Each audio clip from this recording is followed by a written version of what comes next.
ஒரு வீட்டு வாசலில் யாசகன் ஒருவன் தர்மம் கேட்டு நின்றிருந்தான். அம்மா, தாயே, ஏதாவது தர்மம் பண்ணுங்கம்மா. அந்த வீட்டு பெண்மணி வெளியே வந்து பார்த்தாள். அங்கே வீதியில் விளையாடி கொண்டு இருந்த தனது 5 வயது மகளை அழைத்து அவளது கையால் அரிசியை அள்ளி கொடுத்து யாசகனின் பாத்திரத்தில் இடச் சொன்னாள். பெற்றுக்கொண்ட யாசகனும் பக்கத்து வீட்டுக்கு சென்று பிச்சை கேட்கச் சென்றான். அந்த பெண்மணியும் விளையாடி கொண்டிருந்த தனது மகளை கூப்பிட்டு அவளது கையால் அரிசியை அள்ளி யாசகனுக்கு பிச்சை அளிக்க சொன்னாள். காலங்கள் உருண்டோடின. 2 பெண்மணிகளுக்கும் வயது முதிர்ந்து போனது.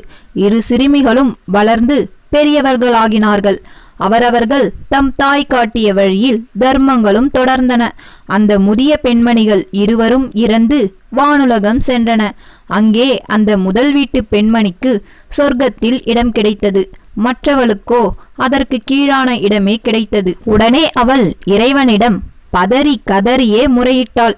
இருவருமே ஒரே மாதிரி தானே தானம் செய்தோம், எனக்கு மட்டும் இங்கே ஏன் இந்த பாரபட்சம், ஏற்ற இறக்கம் என்று வாதிட்டாள்.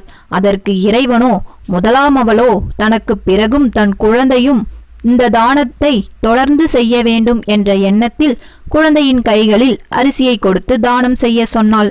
ஆனால் நீயோ உன் கைகளால் எடுத்தால் அரிசி நிறையவே செலவாகும் என்ற எண்ணத்திலே உன் குழந்தையின் கையால் எடுத்தே தானமிட செய்தாய். இருவரது செயலும் ஒன்றே, எனினும் எண்ணங்கள் வெவ்வேறு என்றார். எனவே எந்த செயலை செய்தாலும் மேலான எண்ணங்களோடு செய்யும் செயல்களே நம் வாழ்க்கைக்கும் தொழிலுக்கும் ஆத்ம திருப்திக்கும் மன நிறைவான உணர்வுக்கும் வழிகாட்டும். சுயநலத்துக்காக செய்யும் செயல்களை விட பொதுநலத்துக்காக செய்யும் செயல்களே வலிமை வாய்ந்தவை, மேலானவை. அதுவே இறைவனின் நியாயதராசில் எப்போதும் உயர்ந்தே நிற்கும். இந்த கதை உங்களுக்கு பிடிச்சிருந்ததுன்னா மறக்காம நம்ம சேனலை சப்ஸ்கிரைப் பண்ணிக்கோங்க. தேங்க்யூ.